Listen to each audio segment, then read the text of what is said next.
Good evening, everyone, and welcome to Black Literature, Black History. This is Jason Williams. Now, I just did a video recently about W.B. Du Bois criticizing Marcus Garvey and the Back to Africa movement. And in that video, I said that I could do another video giving you reasons why a black person or an African American would actually want to get up, get his things, and move out of the United States. Now, I almost didn't do this video because I didn't know how to actually relate that to black literature, black history, but there's actually a whole bunch of literature and a whole bunch of history of black people getting up and getting out of the United States. Now, when I did Langston Hughes' autobiography, The Big C, I talked about Langston Hughes' father. And Langston Hughes' father consistently told Langston Hughes the only way for a black man to be successful is to leave the U.S. and start businesses outside of the U.S. to get away from the color line. So that's an example. But we can go all the way back to the slave narratives where Frederick Douglass and Harriet Jacobs talked about trips that they took. Well, Harriet Jacobs, she took a trip with white people to Europe, and she said that that was the first time that she felt like she was treated like an actual human being. And Frederick Douglass had trips to Europe where he expressed the same thing, that they treated him more like a human being than he has ever been treated like that in the U.S.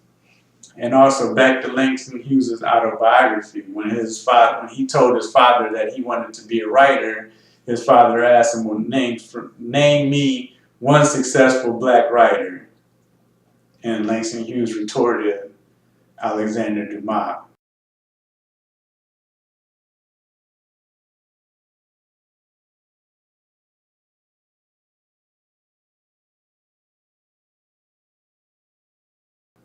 And then his dad retorted to him, yeah, but he didn't live in the United States. Just like I told you, in order to be a successful black man, you have to leave the United States. So throughout history, we have many examples of black people leaving the United States and living out their lives in other countries. I did the video on David Fagan, who was a soldier in the Philippine-American War. And he lived out the rest of his days in the Philippines with the Negritos up in the mountains of black people, the original black people of the Philippines. He lived out the rest of his days in the community with them. And there were many other soldiers who fought in the Philippine-American War, black soldiers who made families with the Tagalog that lived in the Philippines. So there are many more examples. In Langston Hughes' autobiography, The Big C, when he went to Paris, he stayed with the black community in Paris. There was a black community of musicians and dancers and singers and busboys, and the job that he had, and cooks and everything, that were all black people who lived in Paris, France. And then eventually, when we get to his second autobiography, I Wonder As I Wonder, he went with a troupe of actors to Russia. It was about 20 of them, I believe.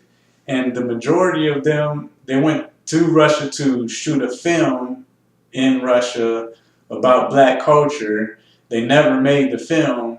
However, only about 4 out of the whole acting troupe ever returned back to the United States, including him. The majority stayed in Russia, and a few of them went to Europe, but they're like, I'm not going to go back to the United States. Why would I go back to this country where they don't treat me like a human being? They got better treatment in Russia, where everybody thinks everybody's racist. And I'm sure that there is a lot of racism and confusion about black people in Russia because there's not that many there. However, they said, and it's documented in Langston Hughes' autobiography, that they got better treatment in Russia than they did in the United States. And there's a comparison. Langston Hughes traveled throughout the United States. He got to Portland, Oregon, which is where I live, in Portland, Oregon, which so it stands out to me that in Portland, Oregon, he had to stay at a whorehouse while he was touring the United States giving his poetry readings to different colleges and universities. He had to stay in a whorehouse when he was in Portland, Oregon. However, when he was traveling throughout Russia with this acting group, he stayed in hotels and everything else, got service, had no problems finding places to stay and finding good service. So, why would a black person want to leave the United States? And you think, well, back then it was easy to want to leave because black people were treated bad. Black people had the Jim Crow laws against them. Black people had the Jim Crow segregation, and there were black people getting lynched left and right, and black people were living in impoverished conditions and not being treated as equal citizens. And a few of them did very well, but even the good-to-do ones were being called niggers and facing all type of racism. You would say that happened back then, but from these videos that I have been doing and the readings that we have been doing together, you will see that even today, those same types of racism that black people were facing back then is still going on today. The police shootings are modern day lynchings because they are killing black people, they're killing children, they're killing young black men, they're killing women, and they're killing older black men. They're killing black people left and right. Some of them may have criminal records, some of them haven't. Tamir Rice was 12 years old. He didn't have a criminal record. And they're doing it in every state in the United States. This is not just one isolated state where this is happening. This is happening in Texas. This is happening in Ohio. There's police brutality here in Oregon. And you would think that Oregon is a progressive state, but I just went to a meeting that we had where I work, and they talked about that Oregon is a state with the highest amount of racist organizations like Ku Klux Klan, Nazis, and skinheads and all of that. Oregon has the highest number of racist organizations. So it's all over the United States. So you ask, well, why would a black person want to leave the U.S. and go live out his life somewhere else? And then, as I stated before, and I'll keep stating, there are more black people in prison now as slaves, according to the 13th Amendment, as slaves than there were during slavery. So you can't say, well, I couldn't live in that time period where there was slavery because that's just something I wouldn't be able to tolerate. Well, you're living in it. If you live in the U.S., yes, you're living in it right now. And you can see it if you want to. You just do a little bit of research, and you can see where black prisoners are working as slaves for their little bit of money, or that even slaves got a little bit of money from time to time, and food and water and a place to stay, and being treated very harshly, getting beat down in prisons, getting beat up by the guards, getting beat up by other prisoners, and all of that is there if you want to see it. Just like during slavery. If you didn't want to see it back then during slavery, then you could avoid it. But it was happening back then and it's happening now. And even now, today, there are many expatriates, just like there was during the time when Langston Hughes was around, and Marcus Garvey and W.B. Du Bois. And we're facing the same treatment and the same harsh conditions that they were facing. If you read The New Jim Crow by Michelle Alexander, she points out specifically exactly how the rights in the new Jim Crow today is similar to the Jim Crow of yesterday. It's still Jim Crow. It's just called the new Jim Crow, so they keep changing the name. But the same people who were expatriates, the musicians and things like that who lived in Europe, who moved from the US to Europe, that still goes on today. We have a lot of musicians and actors who leave the US and go live in other countries. Now, when you say back to Africa, this back to Africa movement is not so much a movement back to Africa as much as the sentiment that black people have of wanting to leave the US. And actually, they don't really even want to actually have to leave the US, but they want to leave the treatment that they get here. They're tired of keep facing this racism. They're trying to do something this way and it doesn't work. They're trying to do something that way and it doesn't work. And we know that there's forces against us because you can be as rich as Oprah Winfrey and want to open up a school to help black women, and you find so many restrictions and so many laws and so many forces against you that Oprah Winfrey went back to Africa and set up a school. And the school was very successful, and some of those girls have graduated from that school that she set up there, and they're going to Ivy League colleges here in the US. So now that brings me to another factor. There are people in the US now who get up and leave and become expatriates. And the reason why I segue into that from the school is because there are a lot of people who are getting their degrees and finding themselves so backed up with debt and school debt that they just take their education, go to another country, and have no intentions of paying it back. Now, before you make a decision like that, you have to be 100% sure that you're going to leave and not come back to the US. So, if you want to do it that way, you have to make sure that you're not going to come back to the US. We need to get rid of this belief that in a large mass of people we're going to get together and go back to Africa. That's not a way that the nation is going to get built.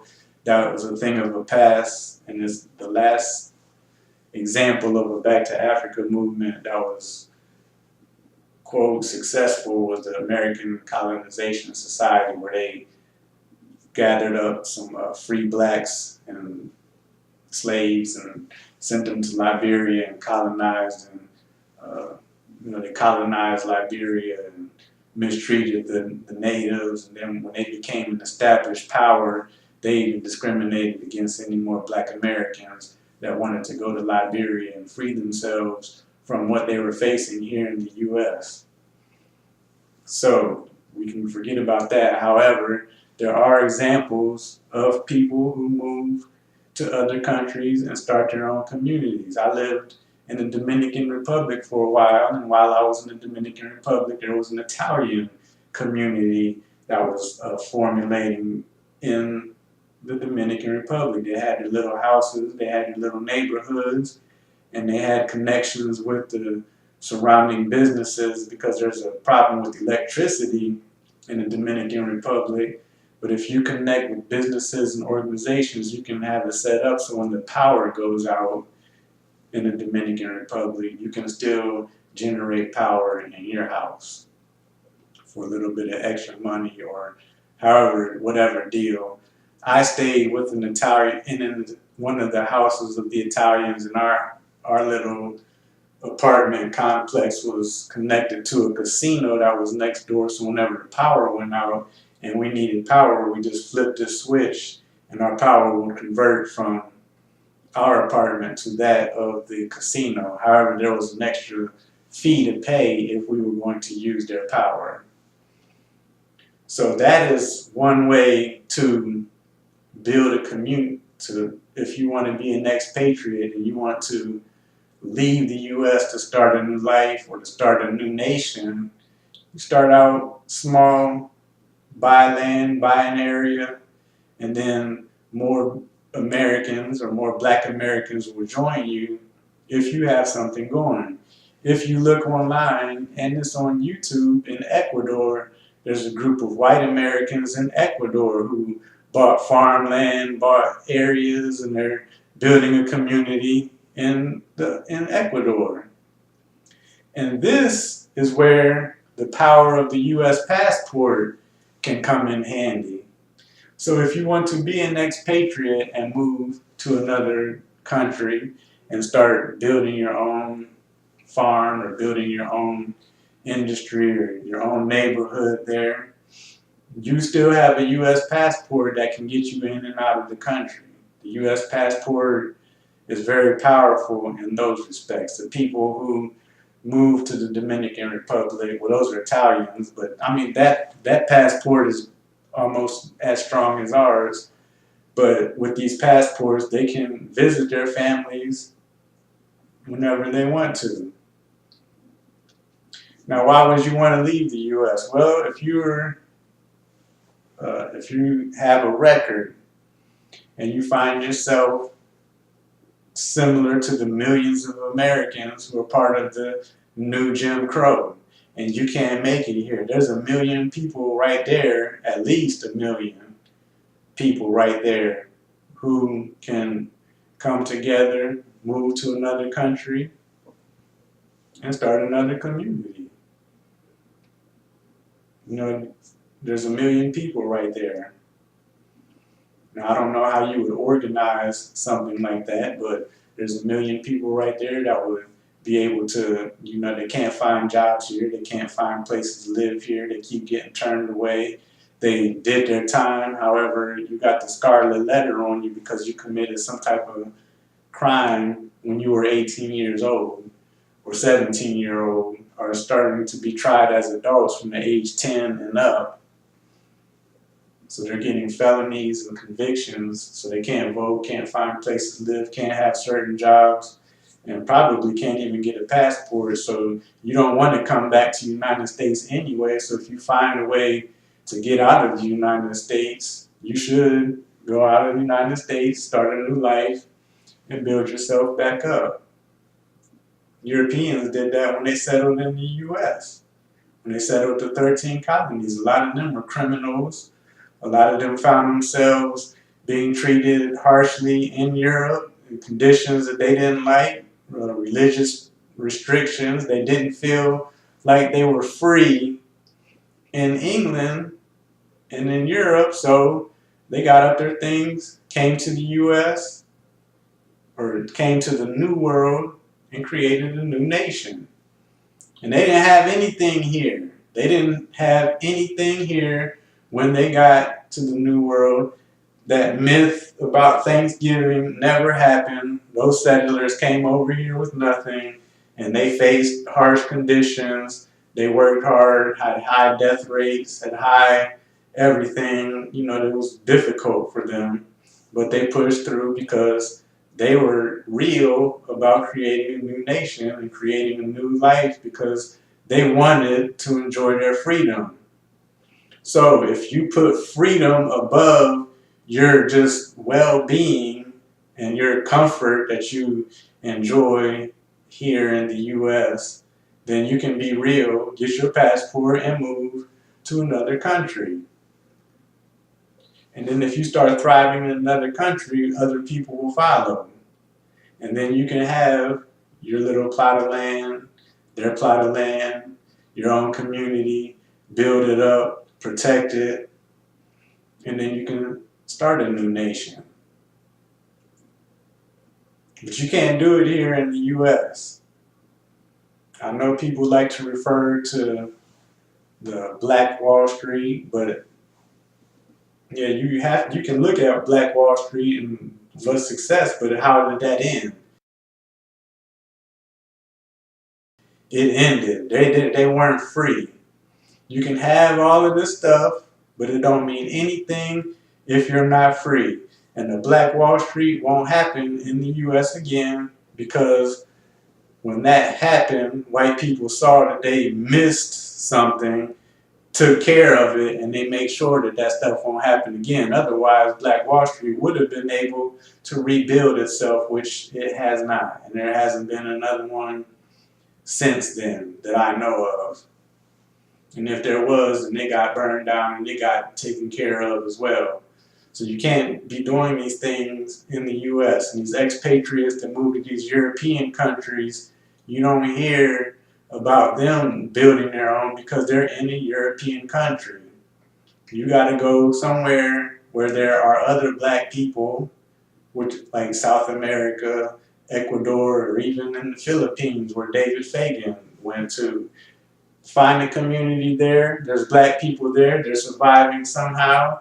Find out how they're surviving. Invest in it with the money that you bring from the US or the technology or anything that you can bring from the US. Start from there and build up from there. If you bring some sort of prosperity to a community, they'll accept you. So if you're serious, that's the way to do it. You don't necessarily have to go back to Africa. Now, a lot of people point to Africa because they want to take the resources and reclaim this and reclaim that. But the fact of the matter is, those resources, those diamonds and those minerals and everything that we speak of, those are already in the hands of colonists backed by the largest armies in the world. And just to be realistic, if you want to start a new nation or if you want to separate from America, which is actually just separating yourself from the oppression and white supremacy, which is the discourse of America, you're not going to be able to be powerful enough to go to Africa and take over anything. When Marcus Garvey wanted to go to Liberia, there were all kinds of forces. There were the Americo-Liberians and the colonizers and the U.S. who was against him going to Liberia and establishing himself as emperor and president of any nation anywhere in Africa. So that's just not going to happen. And Africa's far away. It's hard to be traveling back and forth from Africa to the U.S. It's a lot easier to travel to South America, to the U.S., to the Caribbean, to the U.S., to establish whatever it is that you want to establish. And there is land for sale in these countries. There's land for sale in Ecuador. I've seen it. There's a lot of land for sale in the Philippines. Now, there are laws that state that you have to have co-ownership with someone who is a resident of that area, but that's easily negotiated. If you have something positive, whoever it is, or an organization that you work with, you can say, look, I want to do this, I want to do that, I got some tractors, I got some plans, and this, I want this plot of land, we got about this amount of money, so, you know, just let's sign a few contracts and then you can get it popping. And that's what expatriates do. You have to travel. Get a passport and travel out of the United States first so you can see that the United States is not the only place where you can live. And many immigrants come to the U.S. to work, get some money, and then they leave and go back to their own countries. They work here, they get some money, they fix up their houses, they fix up their ranches, they fix up their farms, they send money to their families, get everybody set right in their own country, get a little pension, which would leave you in the poorhouse in the U.S., but can be stretched to live well in another country, and then they go and do business back in their own country. They come to the U.S. to work, they don't come here to just live and just praise the U.S. Some of them do, but a majority of people, and I have people in my family from the Cape Verde Islands who, once they retire, they want to go back to the Cape Verde Islands. So why would black people take this serious? Because of the way that they're treated in the U.S. Nothing has changed on the grand level. So it does bother black people when we see how we're getting treated. Even like the George Zimmerman can shoot Trayvon Martin. That's a common citizen. He's broken the law many times. But it seems to us that if you shoot a black person, there is no repercussions for it. Actually, you start getting donations and rewarded for shooting a black person. So why would somebody want to live in a nation like that? Are veterans. There's black veterans. All the way from World War I, World War II, Spanish-American War, American Revolution, and all of these different wars. I know I went out of order chronologically, but all these wars black people have fought in, and then when they come back to the U.S., they're still treated as second-class citizens. But how long are we going to keep on fighting? We're disrespected around every corner, so why not move to another country? And there's many things that you can do in another country. If I would have read the Langston Hughes' autobiography a long time ago, I probably would have set up a whole bunch of schools in some other country when I was traveling, set up a whole bunch of English schools. Langston Hughes just started teaching English, and before he knew it, he raised enough money so he could pay for a semester at Columbia University back in the U.S. From the little schools, the little teaching that he was doing in Mexico, it grew and grew and grew. These countries are still requesting English teachers. You can go anywhere in the world and teach English. Just go online and put teach English. You can go anywhere in the world and teach English and get paid for it. So that's one thing that you can do if you don't have any other skills. If you can speak English, you can find a job teaching English. So that's why black people take expatriation or back to Africa seriously. Because we do face a lot of hardships and a lot of racism in the U.S. year after year after year, and it does get tiring. Like Tina Turner, she no longer lives in the U.S. Diana Ross, she no longer lives in the U.S.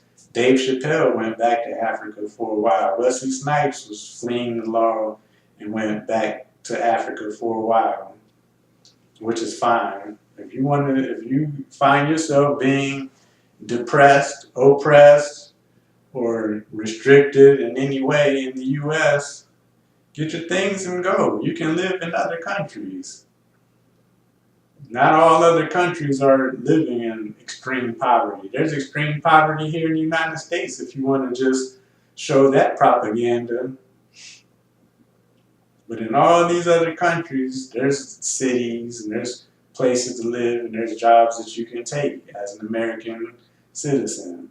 And if you want to give up your American citizenship status, then you can do that as well. So that's why expatriation and back to Africa is taken seriously. And the way that this relates to black literature and black history is you can read the autobiography, you can read the narratives of Frederick Douglass, Harriet Jacobs, you can read the autobiographies of Langston Hughes, you can read about Marcus Garvey, W.B. Du Bois' criticisms, and you will see that there are many African Americans and blacks who left the United States and lived out their lives in other countries. And you can look at my videos, I've done some, and you can look at the video of David Fagan who did it in the Philippines.